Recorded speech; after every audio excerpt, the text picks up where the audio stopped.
नमस्कार, मैं हूं आपके साथ अब्दुल रहीम और आप देख रहे हैं इस वक्त मुंसिफ टीवी का एक खास प्रोग्राम जिसका नाम है कारोबार। आज़ादी के 75 साल पूरे हो चुके हैं। आज़ादी का अमृत महोत्सव इस वक्त पूरा देश मना रहा है, तिरंगा घर घर लहराया जा रहा है। इस बीच आपको उन तमाम मालूमात से हम नवाजना चाहेंगे कि आखिर जब हिंदुस्तान आज़ाद हुआ था तब भारतीय अर्थव्यवस्था किस तरह से ग्रो कर रही थी, स्टार्टिंग कहाँ से हुई थी, सरकार के खजाने कहाँ से भरने शुरू हुए थे। आज के कारोबार की इस किस्त में हम सब आपको बताने वाले हैं। गेस्ट पैनलिस्ट से आपका इंट्रोडक्शन करवा देते हैं। हमेशा की तरह हमारे इस प्रोग्राम में इस वक्त तारिक इमाम साहब हमारे साथ जुड़े हुए हैं। इमाम एसोसिएट्स के आप फाउंडर हैं, सीए हैं और इस विषय पर आप बहुत अधिक जानकारी अपने पास रखते हैं। इस्तकबाल है सर आपका हमारे इस खास प्रोग्राम कारोबार में। अस्सलाम वालेकुम, थैंक यू। थैंक्स। मैं आपके माध्यम से जनता को बताना चाहता हूँ सबसे पहले कि जब भारत आज़ाद हुआ था 1951-52 में जब पहला चुनाव हुआ था तो सरकारी खजाने में पैसे किस तरह से आने शुरू हुए थे, वो स्टार्टिंग कैसे थी? देखिए, आप स्टार्टिंग समझने से पहले ये भी हमें समझना है कि आज़ादी से पहले क्या सिचुएशन थी, किस तरह से अंग्रेज़ों ने हमें वो किया था। देखिए, जब अंग्रेज़ हम पर काबिज़ हुए उससे पहले हम लोग काफ़ी एडवांस थे कई चीज़ों में। जैसा कि आपको जब एग्रीकल्चर मेन था तो एग्रीकल्चर में भी हमारा ऐसा था कि हमारा इरिगेशन सिस्टम सबसे बेस्ट था। अगर आप देखेंगे कि मुगलिया दौर का इरिगेशन सिस्टम देखेंगे या वो देखेंगे, मतलब इरिगेशन मतलब आपको खेतों को जो पानी पहुंचाते थे तो आर्टिफिशियल लेक्स बनाए गए थे, कैनाल्स बनाए गए थे, तो सबसे बेहतरीन सिस्टम था। क्योंकि जबकि इंडस्ट्री, जबकि सॉफ्टवेयर इंडस्ट्री बोलिए या जबकि बोलिए आप, वो एग्रीकल्चर थी। तो एग्रीकल्चर के लिए सबसे बेस्ट वो सिस्टम सबसे बेस्ट दिए गए थे। और फिर क्राफ्टमैन, आर्टिजन, जैसा आप ताजमहल जाते हैं तो कैसा उसके अंदर ऐसी बेहतरीन महारत देखते हैं, तो इतनी बेहतरीन महारत का काम हमारे पास होता था। उतने अच्छे टूल्स इस्तेमाल करने वाले लोग हुआ करते थे, ये सब कुछ था। मगर हुआ ये कि हम वो नई जो टेक्नोलॉजी आने वाली थी, नई टेक्नोलॉजी को हमने अडॉप्ट नहीं किया, उसको हमने पढ़ा नहीं, उसको हमने अपने नए स्किल लेवल में अपने उसमें अपने आप को रीस्किल नहीं किया, अपने आप को एजुकेट नहीं किया हमने। तो उससे हुआ ये कि दूसरे लोग हम पर काबिज़ होने में आसानी होगी। क्यों? क्योंकि आपके पास सही टेक्नोलॉजी के गन्स नहीं थे, आपके पास सही डिसिप्लिन की आर्मी नहीं थी, तो आपके पास सही एकता नहीं थी। तो ये इस वजह से क्या हुआ, दूसरे लोग हम पे काबिज़ होके दूसरी एक private company, east India company, एक प्राइवेट कंपनी ने पूरी कंट्री को कब्जा कर सका। तो आप सोचिए, एक छोटी प्राइवेट कंपनी एक कंट्री को कब्जा कर सक रही है, तो उस तरीके का उनके पास एडवांसमेंट हो गया था। फिर क्या हुआ कि यूनाइटेड किंगडम में इंडस्ट्रियल रेवोल्यूशन आया, इंडस्ट्रीज़ उनके पास काफ़ी आना शुरू हुए। जैसा कि अब हमारे पास चाइना में हो रहा है कि भाई बहुत सारे इंडस्ट्रीज़ आ रहे हैं। तो ये होता ये है कि जब कोई कंट्री में बहुत सारे इंडस्ट्रीज़ आ जाते हैं तो उनको ज़रूरत है वो इंडस्ट्रीज़ को चलाने के लिए रॉ मटेरियल की। वो कहाँ से आएगा? वो रॉ मटेरियल आएगा, एक तो आप अपनी लैंड खोदेंगे, जितना खोदेंगे उतना आप माइनिंग कर लेंगे। माइनिंग के लिए आपको नई लैंड चाहिए, तो आप जाके क्या करेंगे, कब्ज़ा करेंगे। बिल्कुल, जैसा अभी गलवान घाटी पे कब्ज़ा हो रहा है या आसाम पे कब्ज़ा हो रहा है, तो उस तरीके से आप कब्ज़ा करेंगे। तो वो क्या हुआ कि जब यूके में, इंग्लैंड में इंडस्ट्रियल रेवोल्यूशन, इंडस्ट्रियलाइजेशन आया, तो वो लोग फौरी जाकर कब्ज़ा करने शुरू किया नई जगहों पे। तो जैसा आप कब्ज़ा करते हैं, आपको रॉ मटेरियल वहाँ से माइनिंग करके ले लेंगे, फिर आपका प्रोडक्ट जो बनेगा वो भी तो ख़रीदना है। तो फिर आपके जो काबिज़ ज़मीनें हैं वहाँ पे वो प्रोडक्ट बेचेंगे आप। तो ऑटोमेटिक क्या होगा कि वहाँ के इंडस्ट्रीज़ को आप ख़त्म करना चाहेंगे। जैसे आप हुक्मरान हैं तो आप वो इंडस्ट्री को ज़बरदस्ती के कुछ टैक्स लगा देंगे, पेनल्टी लगा देंगे और बंद करा देंगे, और अपना माल उससे सस्ते में लाएंगे, उसको कस्टम्स की आपको एडवांटेज दे देंगे दूसरे माल को। उस तरह से करके आपके जो काबिज़ हैं वो आपके कंट्री की इंडस्ट्री को ख़त्म कर देंगे। तो इस तरीके से अभी भी देखिए चाइना वही करना चाह रहा है कि ताइवान में घुसना चाह रहा है, दूसरे हमारे नॉर्थ में पूरे हमारे साइड घुसना चाह रहा है, क्योंकि उनको चाहिए मार्केट। अब वो लोगों ने हमारे बॉर्डर पे लाके बड़े बड़े रोड्स लगा दिए ताकि आप जैसा खोलेंगे इमीडिएट माल सप्लाई होना शुरू हो जाए। तो अब उन लोगों ने बेल्ट एंड रोड इनिशिएटिव किया, वहाँ से रोड्स बड़े बना के पूरे अफ्रीका में अपना माल सप्लाई करना चाह रहे हैं। अफ्रीका से पूरा मटेरियल लाना चाह रहे हैं वो लोग खोद के, ताकि उनका फैक्ट्री चले। दूसरे कंट्री में फैक्ट्री लगे ही नहीं, उनके कंट्री में फैक्ट्री लगे, उनके आदमियों को एम्प्लॉयमेंट मिले। तो इस तरीके से यूके में भी हो रहा था। उसके बाद में जब सेकेंड वर्ल्ड वॉर से पहले जर्मनी का भी यही था कि उनके पास काफ़ी फैक्ट्रीज आ गए थे, काफ़ी मैन्युफैक्चरिंग हो रही थी। तो ये फैक्ट्रीज को चलाने के लिए जर्मनी को भी नई ज़मीन चाहिए थी, तो उन्होंने कब्जा करना शुरू किया। उनके साथ यूज़ करने वाला नया पॉपुलेशन भी उनको मिलना शुरू हुआ। तो ये एक नेचुरल साइकिल है। अब ये साइकिल जो है चाइना की तरफ आया। तो ये इंडिपेंडेंस के जब, जो आपका सवाल है कि इंडिपेंडेंस के जब ऐसा हुआ कि हमारे पास कोई फैक्ट्रियाँ नहीं, हमारे पास खाली खोद के निकाल रहे हैं, मगर आयरन ओर खोद के निकाल रहे हैं, मगर आयरन ओर को स्टील बनाने की कोई फैक्ट्री नहीं है। कोई बंदा उतना पैसे वाला नहीं है कि उसको फैक्ट्री डाले। सूद का रेट, इंटरेस्ट रेट इतना ज़्यादा है कि आप वो फैक्ट्री डालेंगे तो पड़तलनी पड़ेगी। तो गवर्नमेंट ने खुद क्या किया कि अपने फैक्ट्रियाँ लगाना शुरू किए बड़े बड़े, कि भाई ये मशीनरी बड़ी है, ये बड़ी मशीनरी बनेगी तो दूसरे फैक्ट्रियों को हम ये मशीनरी सप्लाई कर सकेंगे। तो मशीनरी बनाने की फैक्ट्री बना दो, ताकि जब छोटी फैक्ट्री अपना मशीन डालना चाहेंगी, यहाँ से एक लोकल मशीन जाएगा। मगर हमने क्या किया उस ज़माने में, एक गलती कर दी। ये क्या कि शायद वो अच्छा भी था उस टाइम के, कि हमने सोशलिस्ट, जो रशिया का सिस्टम है, हमने वो अडॉप्ट किया। तो उसमें क्या होता है सोशलिज्म में कि सबको साथ लेके जाना, सारे गरीबों को इक्वली पैसा डिस्ट्रीब्यूट होना, सब में जो है वो होना। तो वो उस तरीके की जब जो गवर्नमेंट थी इंडिपेंडेंट आज़ादी के बाद की, उन्होंने सोशलिज़म लिया। तो उसमें होता यह है कि सोशलिज़म में आप प्राइवेट सरमाएदारों को उतना प्रमोट नहीं करते हैं, उतना आज़ादी नहीं देते हैं। सब कुछ फैक्ट्रियाँ, सब कुछ गवर्नमेंट में होती है। तो उस तरीके से गवर्नमेंट ने बड़े बड़े फैक्ट्रियाँ लगाए और ये अपना ग्रोथ की कोशिश शुरू की। तो ये जब नया सिस्टम चालू हुआ तो ये हमारे पास कुछ भी नहीं था। बैल बंडियों पे हम रहते थे, हमारे पास कुछ सिस्टम ही नहीं था, कोई प्रॉपर इंडस्ट्रियल एक रेवोल्यूशन की ज़रूरत थी हमें। तो हमें एग्रीकल्चर भी ऐसा था कि आप देखिए हमारे आज़ादी से कुछ साल पहले ही बड़े बड़े क़हत हुए थे, फैमिन्स हुए थे, बंगाल फैमिन हुआ था और दूसरे फैमिन्स हुए थे जिसमें काफ़ी लोग मर गए थे। और फिर ऐसे पैंडेमिक आए थे जिसमें भी लोग मर रहे थे। तो हमें बहुत सारे बेसिक चीज़ें भी करनी ज़रूरी थी, बेसिक सफाई की बहुत ज़रूरी थी, लोगों को अवेयरनेस लाने की बहुत ज़रूरत थी। तो ये सारी चीज़ें करने के लिए एक बेसिक इंफ्रास्ट्रक्चर की ज़रूरत थी। तो वो इंफ्रास्ट्रक्चर के लिए गवर्नमेंट ने खुद अपना पैसा लगाया और लगा के ये चीज़ स्टार्ट की। अच्छा, उस टाइम पर लाइसेंस सिस्टम हुआ करता था, जो व्यापारी उसको गवर्नमेंट लाइसेंस अलॉट करती थी कि आपके पास ये मतलब पावर्स है कि आप ये बिजनेस इस लेवल पर कर सकते हो। कुछ टाइम के बाद जब 1991-1995 के बाद लाइसेंस सिस्टम को ख़त्म कर दिया गया। तो लाइसेंस सिस्टम जब था तब क्या रूल्स रेगुलेशन थे और ख़त्म करने के बाद क्या फ़ायदे हुए? देखिए, लाइसेंस राज में होता ये था कि आपको गाड़ी बनाने का लाइसेंस मिल गया तो आप गाड़ी बना सकते हैं, या आपको कोई एरिया में कुछ सप्लाई करने का लाइसेंस मिल गया, आप वो आपके उसकी मोनोपोली हो गई। मतलब आपको गवर्नमेंट से वो लाइसेंस मिल गया। हर किसी को वो लाइसेंस उतनी आसानी से नहीं मिलता था, बहुत मुश्किल होती थी, बहुत सारी चीज़ें। तो वो गवर्नमेंट के उस टाइम का ये मंशब था कि आप जो प्राइवेट सेक्टर को खुला छोड़ देंगे तो वो लोग एक ही चीज़ सारी बनाना शुरू करेंगे, जबकि अब इंडिया में हर चीज़ की ज़रूरत है। आपको चप्पल भी चाहिए, जूता भी चाहिए, आपको कार भी चाहिए, आपको सुई भी चाहिए, आपको एरोप्लेन भी चाहिए, सब कुछ आपको मैन्युफैक्चर करना है। तो आप एक ही चीज़, कार में एकदम 50 आदमी आ गए, जैसा कि हमारे पास इसमें हुआ था कि मोबाइल के कंपनियों में एक साथ बहुत सारे कंपनीज आ गए, आते सब आपस में लॉस कर लिए और बुरी हालत हो गई सबकी। तो उस तरीके का प्रॉब्लम नहीं आना, इसके लिए लोगों ने क्या किया था कि हर कंपनी को एक एक लाइसेंस दे दिया था। वो लाइसेंस के तहत आप काम कर सकते थे और फिर वो लाइसेंस सबको नहीं मिलता था, सिर्फ 10 लाइसेंस ओपन होते थे। आज भी देखिए आप लाइसेंस आपको बैंकिंग सेक्टर में है कि आपको उतनी इजीली बैंकिंग का लाइसेंस नहीं मिलता आज भी।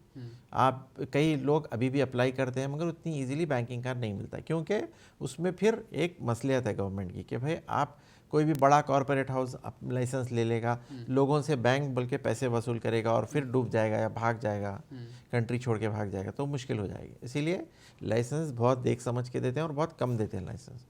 तो उस तरीके से लाइसेंस राज जब रहेगा तो आपकी इंडस्ट्रीज़ को एक मोनोपोली मतलब सिर्फ मेरा ही प्रोडक्ट लेना है, मेरा ही आइटम आपको लेना है, तो वो ऐसे किस्म का सिस्टम आ जाता है। जब मोनोपोली आती है तो कंपनी सुस्ता जाती है, सुस्ती में आ जाती है, वो नया इनोवेशन नहीं करते हैं, चीज़ को ज़्यादा रेट में आपको बेचते हैं, कम रेट आपको नहीं मिलता है, तो कंज्यूमर सफ़र होता है।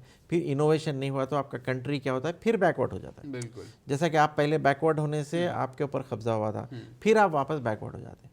तो इसके लिए क्या हुआ कि जब मनमोहन सिंह जी फाइनेंस मिनिस्टर बने 91 में, तब ये ओपन अप किया इकोनॉमी को। ओपन अप मैंने लाइसेंस राज को ख़त्म किया, करके क्या किया कि ये इकोनॉमी को हर किसी के लिए ओपन किया, हर कोई कंपनी खोल सकता है। तो उससे एडवांटेज क्या हुआ, आज आप मोबाइल फ़ोन आपको इमीडिएटली मिलता है। उस ज़माने कंपनीज मार्केट में एक कंपटीशन की है, तो नई नई चीज़ें, नई नई चीज़ें मिलती हैं आपको। उस ज़माने में ऐसा होता था कि आप देखिए फ़ोन के लिए अप्लाई करें तो 4 साल के बाद आपको फ़ोन का अप्लाई करने के बाद 4 साल के बाद आपको फ़ोन का कनेक्शन आता था। तो उतना लेट, मतलब आप कुछ भी करना है या फिर आप ब्लैक मार्केट में दूसरे का फ़ोन लेके ट्रांसफ़र करा लें, उस तरीके से चलता था। तो इसमें कारोबार के लिए बहुत मुश्किल होती थी। लेकिन लाइसेंस राज खुलने के बाद, जैसे MTL डूबने की कगार पे, BSNL डूबने की कगार पे, तो जो गवर्नमेंट कंपनियां जो थी वो तो बंद हो रही है, प्राइवेटाइजेशन ज़्यादा हो रहा है।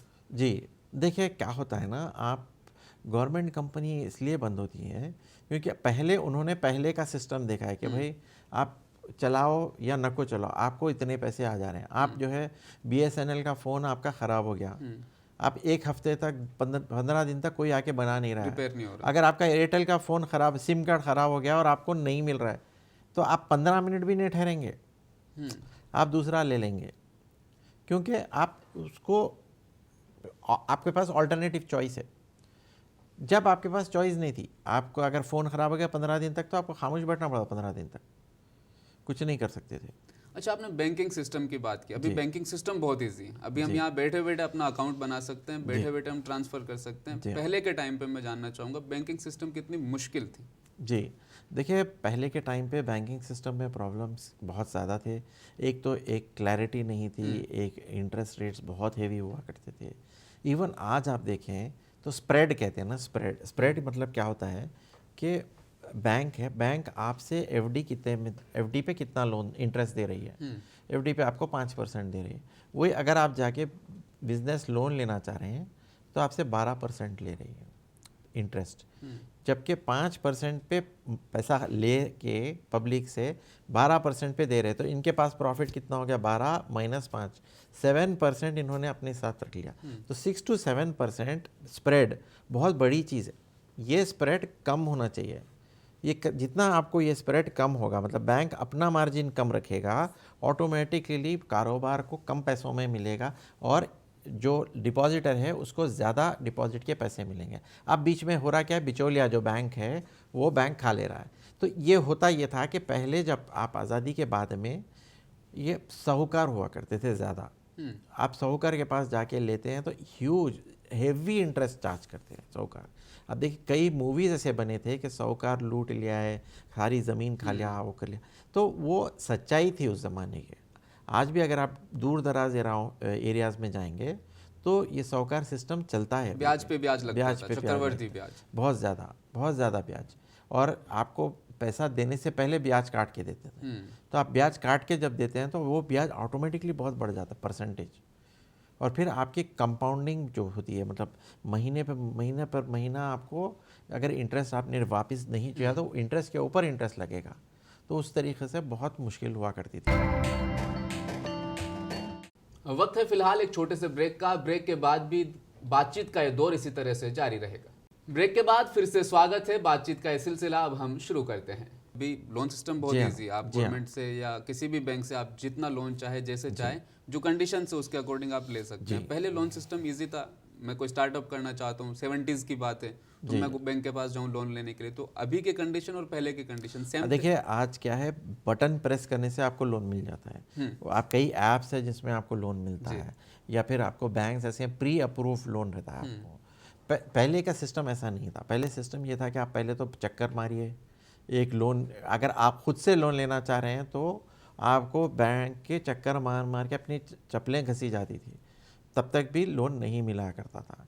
आप अपना घर रखाना, आपके अपनी जेवर रखाना या आपके कोई प्रॉपर्टी के पेपर्स रखाना, तभी आपको लोन मिलता था। ये सिबिल सिस्टम नहीं था कि हमने एक बंदा ने महाराष्ट्र में बैंक को डुबा के आ गया, फिर यहाँ पे आके नया लोन ले लिया, फिर यहाँ से फिर बैंक को डुबा के केरला चला गया। उस तरीक़ा क्या भी आसानी से कर सकते थे, क्योंकि सिबिल रेटिंग थी ही नहीं, कोई इंटीग्रेटेड सिस्टम नहीं था। तो ये प्रॉब्लम्स हुआ करते थे। अलबत्ता बैंक, गवर्नमेंट ने क्या किया था उस ज़माने में, नाबार्ड करके बैंक को डेवलप किया। नाबार्ड में होता ये था कि आपने कोई एग्रीकल्चर का काम कंपनी खोली है, या आपने एग्रीकल्चर प्रोसेसिंग की खोली है, या आपने कोई पोल्ट्री का खोला है, या एनिमल हस्बेंड, वो लोग के जो सेक्टर्स वो लोग प्रमोट करना चाह रहे हैं, तो वो सेक्टर्स में आपको वो लोग कम रेट पे इंटरेस्ट देते थे। या फिर अगर बैंक आपको दे रही है तो नाबार्ड वो उतना पैसा बैंक को देती थी, और डिस्ट्रीब्यूशन के लिए बैंक के थ्रू कस्टमर को कम रेट में जाने के लिए धकलते थे लोन। तो उस तरीके से फिर गवर्नमेंट कंट्रोल डेवलपमेंट हो रहा था। फिर आपको स्टेट फाइनेंस कॉरपोरेशन था जो एक्सपोर्ट्स वगैरह को भी प्रमोट करते थे, स्टेट एक्सपोर्ट डेवलपमेंट काउंसिल थी, तो स्टेट इंडस्ट्रियल डेवलपमेंट कॉरपोरेशन। तो इंडस्ट्रियल फाइनेंस कॉरपोरेशन में ये होता था कि आपको कम रेट में इंडस्ट्रियल लोन मिलते थे, और आपको सब्सिडीज़ वगैरह भी काफ़ी अलाउट होते थे। मगर ये सब गवर्नमेंट पुश था, एक लिमिट तक ही हो सकता था। आज देखें तो आपको ये सब प्राइवेट हो गया है, और आपको कंपटीशन में रेट भी कम मिल रहे हैं, मगर अभी भी स्प्रेड बहुत ज़्यादा है। जो डिपॉजिटर से लेते हैं बैंक्स और जो आपको लोन देते हैं, उसके अंदर वो लोगों ने ऑलमोस्ट डबल मार्जिन रखा हुआ है।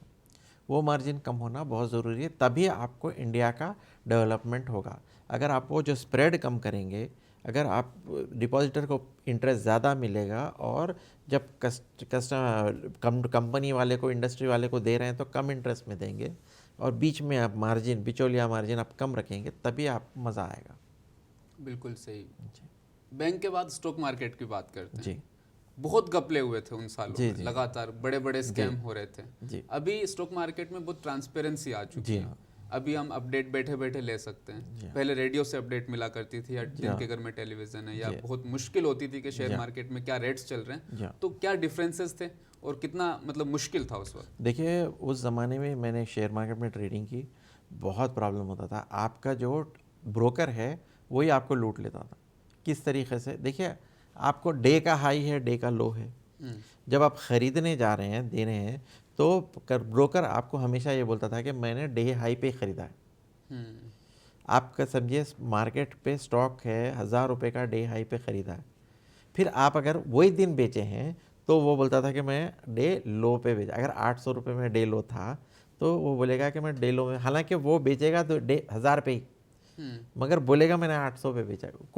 कोई उसको क्रॉस चेक करने की ट्रांसपेरेंसी बहुत मुश्किल थी, और उस तरीके से काफ़ी इन्वेस्टर्स को लूट लिया करते थे ये बीच के ब्रोकर्स, और बहुत पैसा कमाते थे वो लोग। अपडेट कहाँ मिलती थी आपको? देखिए, अपडेट तो न्यूज़पेपर में आना अगले दिन, या फिर जो है आपको जाके कहीं टिकर देखना, जो कि आप स्टॉक मार्केट के बाहर की स्क्रीन पे जाके टिकर देखना पड़ेगा। तो बहुत मुश्किल था। नेक्स्ट डे ही आपको, जैसे आप वो भी आपका इकोनॉमिक टाइम्स का पेपर मंगाए कुछ करे तो उसी में ही आता था कि डे हाई डे लो कितना है। और ब्रोकर के पास मतलब ये बीच में पैसे आपके 14 दिन रह जाते थे। 14 दिन के बाद में आपको क्लियरेंस आता था, तो तब तक के आपका पैसा ब्रोकर यूज़ कर रहा है, इस्तेमाल कर रहा है। और फिर वो अगर बीच में आपने कुछ और ट्रेड्स बोल दिए और उसने कंफर्म भी नहीं किया, तो आपको पैसे देते वक्त बोलेगा, अगर गिर गया तो मैं, आप जब बोले थे ना मैंने वो ले लिया था, वो कंफर्मेशन भी आपको प्रॉपर नहीं मिल पाती थी। शेयर मार्केट में बहुत घपले हुए थे सर, इसकी वजह से इंडियन इकोनॉमी को बहुत बड़ा झटका लगा था। बार बार हिट लग रहे थे कंटिन्यू। वो 10 साल का जो पीरियड था वो बहुत मुश्किल दौर था। तो क्या कुछ हुआ था उस दौर में? देखिए, कई कंपनियों ने डुप्लीकेट शेयर सर्टिफिकेट्स छाप कर बांट दिए। क्यों? क्योंकि उनको एक्स्ट्रा पैसा मिल गया उसके, और वो जो डुप्लीकेट शेयर सर्टिफिकेट्स के पैसे एज प्रोमोटर कैपिटल भी इंट्रोड्यूस कर दे सकते थे। तो वैसे कई कंपनियों ने वो किया। और जब हर्षद मेहता टाइप या केतन पारेख टाइप जब स्कैम हुए, तो ये लोगों ने क्या किया, एक कंपनी को लिया, उसको आर्टिफिशियली बहुत बढ़ा दिया, अननेसरी। वो कंपनी में कुछ प्रॉफिट नहीं है, कुछ नहीं, चुप के बढ़ा दिया। जब सारे हाइट पे आ गए, अपनी शेयर्स बेच देते हाई पे, आपको बेच दिया, नॉर्मल आदमी को बेच दिया, फिर वो मार्केट वो कंपनी को गिरा देंगे, 1000 रुपये तक कर दिया, फिर वो कंपनी को 100 रुपये में कर देंगे, फिर 100 रुपये में सारे शेयर्स खरीद लेंगे आपसे। उस तरह से बहुत बुरा पब्लिक को लूटते थे। उसमें गवर्नमेंट का भी लॉस हुआ था। देखिए, गवर्नमेंट का लॉस कभी भी नहीं होता, क्योंकि गवर्नमेंट के पास क्या है, प्रिंटिंग मशीन है पैसे का। वो जो भी लॉस होगा वो पैसा प्रिंट कर लेंगे, मगर लॉस तो होगा गरीब आदमी का। देखिए, अमीर आदमी कैसा भी पैसा अपना निकाल लेगा, उसके पास उतनी नॉलेज है कि भाई, या वो ऐसे ग्रुप में फिरता है कि भाई ये मार्केट, ये शेयर को पीट देंगे, ये शेयर को ऊपर ले जाएंगे, सब कुछ उनको पता रहता अंदर से। तो सिस्टम इतना वीक था शेयर मार्केट का उस टाइम पे। देखिए, शेयर मार्केट खुद ही बहुत छोटा था, इतना कम छोटा था कि अगर आपने कुछ 100 करोड़ ला लिए, तब मार्केट क्या शेयर, कुछ शेयर्स पकड़ के आप बहुत ऊपर लेके जा सकते, उस तरीके का सिस्टम था। अभी क्या हो गया कि मार्केट बहुत बड़ा हो गया, बड़ा इन द सेंस कि हर कोई इन्वेस्ट कर रहा है, पैसा काफ़ी ज़्यादा है। अगर आप किसी एक शेयर में मैनिपुलेट भी करना है तो आपके पास लाखों करोड़ होना पड़ेगा, जो कि पॉसिबल नहीं है इंडिविजुअल लोगों के लिए या उसके लिए। अब देखिए, जैसा कि FII सेलिंग होती है, FII बाइंग होती है, उस टाइम हम देखते हैं कि फॉरेन इन्वेस्टर्स जब सेलिंग करते हैं, हमारे मार्केट गिरते हैं। क्यों? क्योंकि बहुत ज़्यादा पैसा है उधर से आया हुआ, और वो पैसा एज ए ग्रुप जा रहा है, तो हमारे मार्केट गिरते हैं। तो ये 1991 में जब ये शेयर मार्केट को ओपन किया गया, तब यही सोचे कि FII के जब हमारे पास शेयर आएंगे, जब ये पैसा जाएगा तो हमारे मार्केट को बहुत प्रॉब्लम होगा, इंडिया के मार्केट को करके। तो ये हम समझ के ही ओपन किए थे कि ये भाई, ये हॉट मनी कहते हैं इसको। तो ये जितना भी बाहर से FII आता है, ये हॉट मनी होता है। मगर हमने सोचा कि भाई, ये कैपिटल की हमें ज़रूरत है, ये जो पैसा बाहर से आ रहा है हमारे इंडस्ट्री को डेवलप करने के लिए, हमारे मार्केट को डेवलप करने के लिए, स्टॉक मार्केट को डेवलप करने के लिए बहुत ज़रूरी है। इसलिए हमने ओपन किया उसको। पहले हमने रेस्ट्रिक्शंस रख के ओपन किया, आहिस्ता आहिस्ता वो रेस्ट्रिक्शंस ओपन करते गए जैसा हमें कॉन्फिडेंस होता गया। अच्छा, विदेशी जो कंपनियां थी उनका निवेश इंडिया में इतना हो नहीं पाता था 90s से पहले, क्योंकि ईस्ट इंडिया कंपनी आई थी, उसने हुकूमत, या तो ये भी एक डर का माहौल हो सकता है, उससे भी डरते थे। ये इकोनॉमी जो वीक रही उन दौरान, इसने वापस ग्रोइंग करना कब से शुरू किया, और कब वो विदेशी कंपनियों को इन्वेस्टमेंट करने की फ्रीडम मिल गई कि अब हम इंडिया में कुछ भी कर सकते हैं? जी, ये जो मनमोहन सिंह फाइनेंस मिनिस्टर बने थे, तब 1991 में ये लोग IMF को गए थे इंडिया वाले। तब जो है ये IMF का एक कंडीशन था कि आप इंडस्ट्रीज़ को ओपन करें, इन्वेस्टमेंट को, फॉरेन इन्वेस्टमेंट को आने दें, तभी हम ये देंगे आपको, और लाइसेंस राज ख़त्म करें, तभी हम ये लोन आपको देंगे। अगर आप ये पुराना सिस्टम ही रखेंगे तो फिर आप 1 साल 2 साल के बाद दिवालिया हो जाएंगे और फिर वापस आएंगे आप। तो हम ये चाहते हैं कि आप ओपन अप करें। ये मनमोहन सिंह हमारा बंदा है, ये यहाँ का फाइनेंस बड़ी फॉरेन यूनिवर्सिटी के प्रोफेसर हैं, इनको आप अपना फाइनेंस मिनिस्टर बनाइए। तो एक इमेज चेंज की एक कोशिश की गई इंडिया को कि अब हम बैकवर्ड से हम फॉरवर्ड लुकिंग होना शुरू कर रहे हैं। बिल्कुल सही। तो वो कोशिश कर दी गई। अच्छा, इंपोर्ट एक्सपोर्ट में क्या डिफरेंसेस है पहले और अब में, क्योंकि उस टाइम में इंपोर्ट बहुत कम चीज़ें हम कर पाते थे। जी, देखिए, इंपोर्ट का जब इंपोर्ट की पर्ची लेनी पड़ती थी कि परमिशन लेना, कि हमें इतना इंपोर्ट करना है, परमिशन, हर चीज़ के लिए आपको पहले परमिशन लेना पड़ता था। आप देखिए, एक मशहूर इंटरव्यू है इनका, इन्फोसिस को जो चेयरमैन नारायण मूर्ति, उनका मशहूर इंटरव्यू है। उन्होंने यही बताया कि जब उन्होंने उनकी कंपनी खोली इन्फोसिस, तो उनको कंप्यूटर इंपोर्ट करने के लिए कितनी मुश्किल हुई। उनको करीबन 12 महीने उनको फिरना पड़ा, दिल्ली जाना पड़ा, और करीब कई 100 चक्कर मारने पड़े दिल्ली के एक कंप्यूटर इंपोर्ट करने के लिए, क्योंकि इंपोर्ट उतना मुश्किल था। और फिर उतनी मुश्किल से इंपोर्ट करे बाद में उन्होंने यहाँ पे एक कंप्यूटर ला सके। अगर वैसा ही सिस्टम होता तो आज हमारे पास कंप्यूटर की कंपनियां ही नहीं होती, कंप्यूटर सीखे हुए बच्चे ही नहीं होते, सब लोग आज भी फिर खेती ही कर लेते बैठे होते। तो ये ओपन अप होने से क्या हुआ, कंप्यूटर्स आसानी से आ गए, आपके पास लैपटॉप्स आसानी से आ गए, तो बच्चे बैठकर उस पर सीखना शुरू किया कि भाई ये करना क्या है, नई चीज़ें सीखेंगे कैसा। और माशाल्लाह से इंडियंस जो है काफ़ी ज़हीन होते हैं, दिमाग उनका अच्छा खुला होता है, तेज़ रहता है। तो इंडियंस ने बहुत तेज़ी से सॉफ्टवेयर को अडॉप्ट किया, क्योंकि ये ओपनिंग अप हुई 91 की। जब ये ओपनिंग अप हुई तो सॉफ्टवेयर आपको पढ़ना इजी हो गया, पढ़ाना इजी हो गया, और ये डेटा भी वहाँ से आना और यहाँ से कंप्लीट करके डेटा को वापस भेजाना भी आसान हो गया। और देखिए एक टाइम ऐसा था 90s में जब हमारी इंटरनेट कनेक्टिविटी भी बहुत स्लो होती थी, इतनी स्लो कि हमें कई घंटे लगते थे एक प्रोग्राम भेजाने के लिए यहाँ से यूएस। मतलब आपने सॉफ्टवेयर बना दिया, मगर आपको प्रोग्राम भेजाना है तो घंटों लग जाएंगे। तो आप ये करें कि भाई उसको कोई डिस्क में लोड करके फिर वो डिस्क को आप एक्सपोर्ट करें, फिर उसके लिए एक्सपोर्ट की पर्ची लें, सब कुछ करें, वो बहुत मुश्किल काम था। तो ये सारी चीज़ें इम्प्रूव करने के लिए अब जैसा इंटरनेट का केबल लाइन, बड़ी केबल लाइन डाली गई समंदर के नीचे से वहाँ पे जाके दूसरे कंट्रीज़ को कनेक्ट करने के लिए, तो उस तरीके के काम करने के बाद में ही ये कनेक्टिविटी का एक वो कनेक्टिविटी की वजह से एक बूम आया कि भाई आपने अपने कंप्यूटर्स फॉरेन कंट्रीज़ के कंप्यूटर से लिंक किए, और ये लिंक की वजह से इंफॉर्मेशन शेयरिंग आसान हो गई। जब आप इंफॉर्मेशन शेयरिंग आसान होती है तो आपकी भी नॉलेज बढ़ेगी, आपकी नॉलेज से सामने वाले की भी नॉलेज बढ़ेगी, और नॉलेज का ही एक बहुत बड़ा कारोबार है।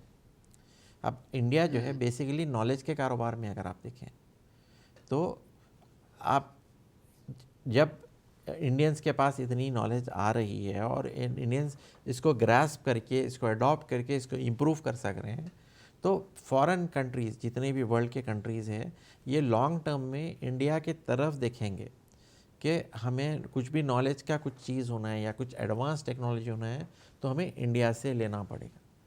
आप देखिए जब अमेरिका के पास प्रेसिडेंट्स बोलना शुरू किए क्यों हम इंडिया से सॉफ्टवेयर क्यों इतना पैसा देते हैं, ये करते हैं, तो माइक्रोसॉफ्ट के मेन फाउंडर उन्होंने कहा कि अगर आप ये चीज़ रोक देंगे तो इंडियंस इतने इंटेलिजेंट है कि आज वो लोग डाउनलोड कर रहे हैं और हम अपलोड कर रहे हैं, फ्यूचर ऐसा होगा कि इंडियंस अपलोड करेंगे और हम पेमेंट करके डाउनलोड करना पड़ेगा। ये तो कयास उस टाइम पे लगा लिया जी था हाँ, तो इसीलिए उन्होंने क्या किया कि आज भी हमारे इंडस्ट्रीज से सिर्फ हमारे जो सॉफ्टवेयर कंपनीज है सिर्फ मजदूरी भत्ते का काम करते हैं, मेन सॉफ्टवेयर उनका बाहर ही होता है, मेन वेबसाइट समझे गूगल है या फेसबुक है उन वो बाहर ही रखें, और हम जो भी सारा काम हम यहाँ करके दे रहे हैं, मगर ये क्या करें हम सिर्फ मजदूरी का काम कर रहे हैं, हमारा खुद का सॉफ्टवेयर नहीं है, हमारे खुद की फेसबुक नहीं है। आप देखिए चाइना में उनका खुद का फेसबुक है, उनका खुद का व्हाट्सएप है, वो लोग बाहर के ऊपर डिपेंड नहीं करते हैं, उनका कम्प्लीटली अलग है, उनका वीचैट अलग है उनका। हमारे टेलीग्राम पे सिर्फ लिंक शेयर हो रहे हैं अभी। जी देखिए टेलीग्राम भी हमारा नहीं है, टेलीग्राम भी हमारा नहीं है, टेलीग्राम भी बाहर का ही है। अच्छा। जो एक यंग बच्चे ने टेलीग्राम इन्वेंट किया था वो बाद में वो सुसाइड कर लिया, वो भी फॉरेन लड़का है, वो बाहर ही है। उसका क्रेडिट भी इंडिया को नहीं मिल पा रहा पूरा। नहीं आप मतलब जितने भी ये ऐप्स हैं ज़्यादातर ऐप्स यहाँ के नहीं हैं। अगर आप सोचेंगे कि आपका पेटीएम ऐप आपका है या आपका दूसरे ऐप्स भी आपके हैं, ये सब मेजर शेयर होल्डर चाइना है इसमें।